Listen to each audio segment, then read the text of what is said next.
Hello అండి, ఎలా ఉన్నారు? అందరూ బాగున్నారా? వెల్కమ్ టు అవర్ ఛానల్ అమ్మ ఇంటి వంట. ముందుగా ఎవరైనా కొత్త వాళ్ళు మన ఛానల్ చూస్తున్నట్లయితే సబ్స్క్రైబ్ చేసుకోండి. ఈరోజు కాకరకాయతో అస్సలు చేదు లేకుండా ఉండేటటువంటి 3 రకాల రెసిపీస్ని చూపిస్తానండి. ఖచ్చితంగా ట్రై చేయండి. కాకరకాయ ఇష్టం లేని వాళ్ళు కూడా చక్కగా తినేస్తారు. ముందుగా కాకరకాయ కారం పొడి ఎలా తయారు చేసుకోవాలో చూద్దామండి. కాకరకాయ కారం చేయడానికి 1/2 కేజీ కాకరకాయలని తీసుకున్నానండి. కాకరకాయలు తీసుకొని ఒక 2-3 సార్లు శుభ్రంగా కడుక్కోండి. కాకరకాయలు శుభ్రంగా కడుక్కున్న తర్వాత ఇలా అంచులు కట్ చేసుకొని కాకరకాయల్ని సన్నగా రౌండ్గా కట్ చేసుకోండి. మనం కాకరకాయ చిప్స్ చేసుకునేటప్పుడు కట్ చేసుకుంటాం కదండి, ఆ షేప్లో కట్ చేసుకోండి. ఈ కాకరకాయ కారం చేయడానికి కాకరకాయలకి మనం తొక్కేమీ తీనవసరం లేదండి, అలాగే చేసేసుకోవచ్చు. చూస్తున్నారు కదా, ఇలా వీడియోలో చూపిస్తున్నట్లుగా సన్నగా కట్ చేసుకొని తీసుకోండి. కాకరకాయ తొక్కుతో పాటు చేస్తే చేదు ఉంటుంది అనుకుంటారేమో అండి, అసలు చేదు అనేది ఉండదు, ఎంతో రుచిగా ఉంటుంది. కాకరకాయలు కట్ చేసుకోవడం పూర్తయిన తర్వాత వీటిని ఒక బౌల్లోకి తీసుకొని పక్కన పెట్టుకోండి. ఇప్పుడు ఈ కాకరకాయ కారంలోకి పొడిని తయారు చేసుకుందామండి. ముందుగా స్టవ్ మీద బాండీ పెట్టుకొని ఇందులోకి 2 టేబుల్ స్పూన్ దాకా పచ్చెనపప్పుని యాడ్ చేసుకోండి. పచ్చెనపప్పు వేసుకొని ఫ్లేమ్ని లో టు మీడియం ఫ్లేమ్లో ఉంచుకొని కొంచెం వేయించుకోండి. ఇవి కొంచెం వేగిన తర్వాత ఇందులోకి 1 టేబుల్ స్పూన్ జీలకర్ర యాడ్ చేసుకొని వీటిని కూడా వేపుకోండి. జీలకర్ర కొంచెం వేగి మంచి ఫ్లేవర్ వస్తున్న సమయంలో ఇందులోకి 1 టేబుల్ స్పూన్ దాకా నువ్వుల్ని యాడ్ చేసుకోండి. నువ్వులు ఇష్టం లేని వాళ్ళు ఈ స్టెప్ని స్కిప్ చేయొచ్చండి, లేదా నువ్వులకు బదులుగా పల్లీలను కూడా యాడ్ చేసుకోవచ్చండి. చూస్తున్నారు కదా, మనం వేసుకున్నటువంటి పప్పు దినుసులన్నీ చక్కగా వేగిపోయాయి. ఇప్పుడు వీటిని ఒక ప్లేట్లోకి తీసుకొని చల్లార్చండి. అదే బాండీలో డీప్ ఫ్రైకి సరిపడా ఒక 5 టేబుల్ స్పూన్ దాకా ఆయిల్ని యాడ్ చేసుకోండి. మనం ఇందులోకి కాకరకాయల్ని వేపుకుంటామండి, కాబట్టి కొంచెం ఆయిల్ని తీసుకోండి, సరిపోతుంది. కాకరకాయల్ని బ్యాచెస్గా వేయించుకుందామండి. అన్నీ ఒకేసారి వేసుకున్నామంటే చక్కగా వేగవు. కాకరకాయలు చక్కగా క్రిస్పీగా వేగడానికి ఒక 5-10 నిమిషాల పాటు సమయం పడుతుందండి. కాకరకాయల్ని చక్కగా అన్నీ ఈవెన్గా వేగేటట్లుగా కలుపుకుంటూ వేయించుకోండి.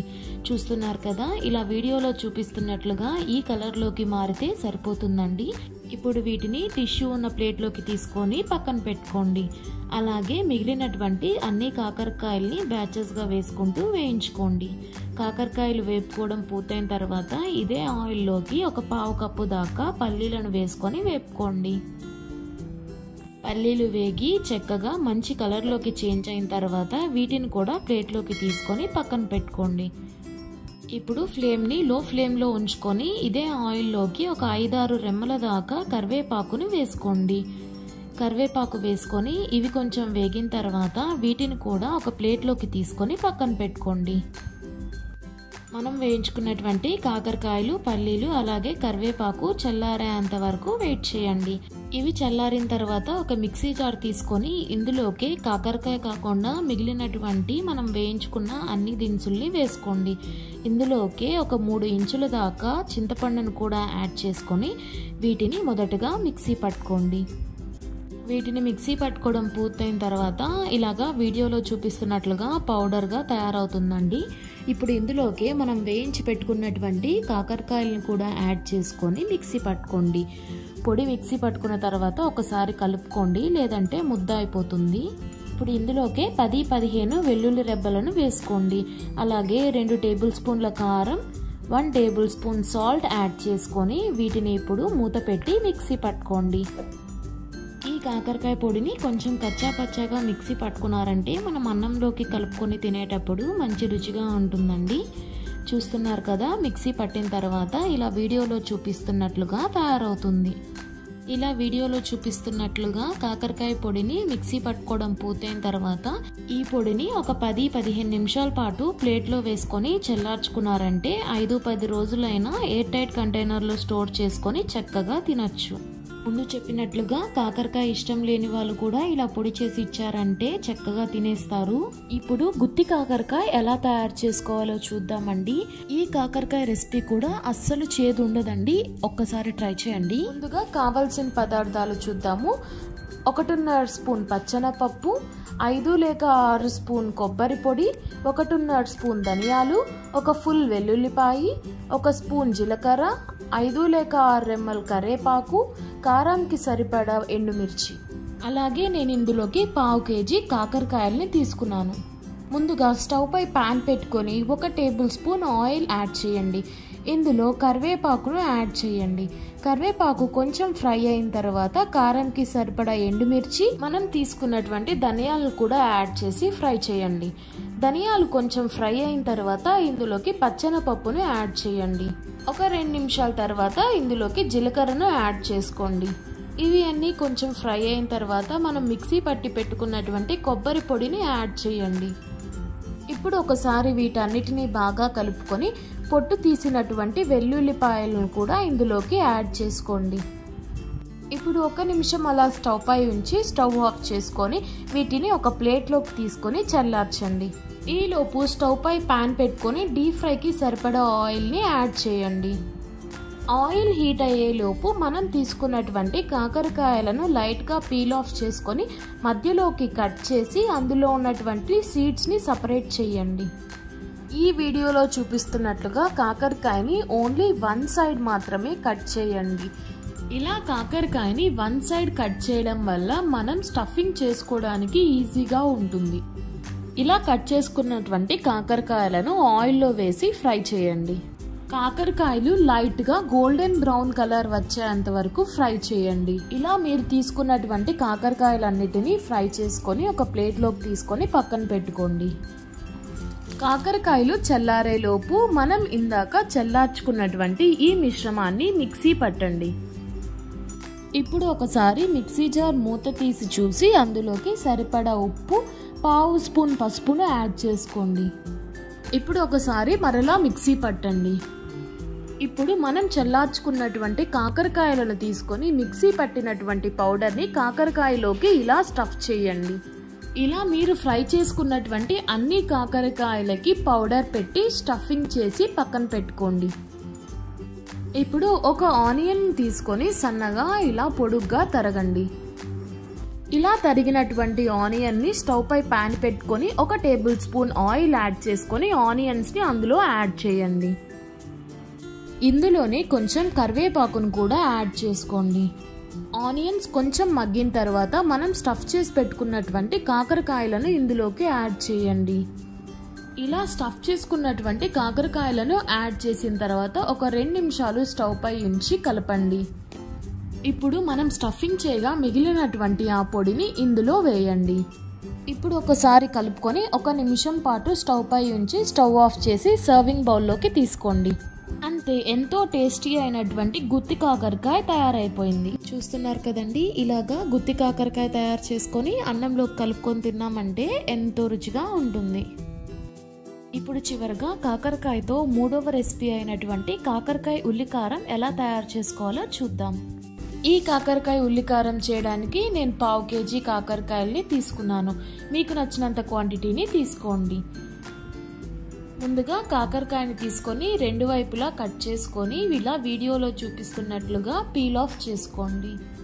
కాకరకాయని పీల్ ఆఫ్ చేసుకున్న తర్వాత ఇలా మధ్యలోకి ఘాటు పెట్టుకొని అందులో ఉన్న విత్తనాలను తీసేసి పక్కన పెట్టుకోండి. చిన్నగా గోరితో నొక్కినా కానీ విత్తనాలు వచ్చేస్తాయి. లేదా స్పూన్ని తీసుకొని వెనక వైపుకు తిప్పి స్పూన్తో ఇలా వీడియోలో చూపిస్తున్నట్లుగా చేసినా కానీ విత్తనాలని ఈజీగా సపరేట్ చేసుకోవచ్చు. చూస్తున్నారు కదా, ఇలా వీడియోలో చూపిస్తున్నట్లుగా విత్తనాలని సపరేట్ చేసుకొని అన్ని కాకరకాయలని పక్కన పెట్టుకోండి. గింజలు తీసేసిన కాకరకాయలని ఒక బౌల్లోకి తీసుకొని ఇందులోకి కొంచెం ఉప్పు, పసుపు యాడ్ చేసుకొని అన్ని కాకరకాయలకి పట్టేటట్లుగా కలపండి. ఇలా ఉప్పు, పసుపు కాకరకాయలకు అప్లై చేయడం వల్ల కాకరకాయలో ఏమన్నా చేదు ఉంటే పోతుంది. ఇప్పుడు ఈ కాకరకాయలను ఒక అరగంట పాటు పక్కన పెట్టండి. తరువాత స్టవ్ పై బాండీ పెట్టుకొని ఇందులోకి ఒక 3 టేబుల్ స్పూన్ ఆయిల్ని యాడ్ చేసుకోండి. ఆయిల్ కొంచెం హీట్ అయిన తర్వాత ఇందులోకి 1 స్పూన్ ధనియాలు, 1 స్పూన్ పచ్చెనపప్పు, 1 స్పూన్ జీలకర్ర యాడ్ చేసుకొని వేయించండి. ఇవి కొంచెం వేగిన తర్వాత ఇందులోకి సన్నగా తరిగినటువంటి 3 ఉల్లిపాయలను యాడ్ చేసుకోండి. ఉల్లిపాయలను ఒక 2 నిమిషాలు స్టవ్ పై ఉంచి స్టవ్ ఆఫ్ చేసుకొని ప్లేట్లోకి తీసుకొని చల్లార్చండి. ఉల్లిపాయలు అంత ఎక్కువగా మగ్గనవసరం లేదు, కొంచెం మగ్గినా కానీ సరిపోతాయి. ఇవి చల్లారేలోపు ఉప్పు పసుపు కలిపి పెట్టినటువంటి కాకరకాయలను తీసుకొని ఇలా వీడియోలో చూపిస్తున్నట్లుగా ప్రెస్ చేసినట్లయితే ఇంకా ఏమన్నా చేదు ఉంటే ఇలా వాటర్లో బయటికి వచ్చేస్తుంది. కాకరకాయలన్నిటినీ ఇలా వీడియోలో చూపిస్తున్నట్లుగా పిండి ఒక ప్లేట్లోకి తీసుకొని పక్కన పెట్టుకోండి. ఇప్పుడు స్టవ్ పై బాండీ పెట్టుకొని ఇందులోకి ఒక 4 టేబుల్ స్పూన్ల ఆయిల్ని యాడ్ చేసుకోండి. ఇప్పుడు మనం పిండి పక్కన పెట్టుకున్నటువంటి కాకరకాయలను ఈ ఆయిల్లోకి యాడ్ చేయండి. ఇలా కాకరకాయలను అన్ని వైపులా తిప్పుకుంటూ బాగా వేయించండి. కాకరకాయలు కొంచెం కలర్ చేంజ్ అయిన తర్వాత ఒక ప్లేట్లోకి తీసుకొని పక్కన పెట్టుకోండి. ఇప్పుడు ఒక మిక్సీ జార్ తీసుకొని ఇందులోకి మనం వేయించి పక్కన పెట్టుకున్నటువంటి ఆనియన్స్ని యాడ్ చేసుకోండి. ఇందులోకి రుచికి సరిపడా ఉప్పు, కారం, కొంచెం గరం మసాలా, అలాగే సగం నిమ్మకాయ దబ్బంత సైజ్ చింతపండును యాడ్ చేసుకొని మిక్సీ పట్టండి. ఇలా వీడియోలో చూపిస్తున్నట్లుగా ఫైన్ పేస్ట్లా తయారు చేసుకోండి. ఈలోపు మనం వేయించి పక్కన పెట్టుకున్నటువంటి కాకరకాయలు చల్లారి ఉంటాయి. ఇప్పుడు మనం మిక్సీ పట్టి పెట్టుకున్నటువంటి ఈ పేస్ట్ని కాకరకాయ లోపల స్టఫింగ్ లాగా చేసి పక్కన పెట్టుకోండి. ఇలా తయారు చేసుకున్నటువంటి ఈ కారాన్ని కాకరకాయ లోపల స్టఫ్ చేసి పెట్టుకోవడం వల్ల మంచి టేస్ట్ వస్తుంది. ఇలా కాకరకాయల్ని స్టఫ్ చేసుకోవడం పూర్తయిన తర్వాత మనం ఇందాక కాకరకాయల్ని ఫ్రై చేసుకున్నటువంటి అదే బాండీలో స్టఫ్ చేసుకున్నటువంటి ఈ కాకరకాయల్ని యాడ్ చేసుకోండి. ఇప్పుడు ఇందులోకి మనం కాకరకాయల్లో స్టఫ్ చేయంగా మిగిలినటువంటి ఈ ఉల్లికారాన్ని కూడా యాడ్ చేసుకోండి. ఇప్పుడు వీటన్నిటిని కొంచెం బాగా కలిసేటట్లుగా చిన్నగా కలపండి.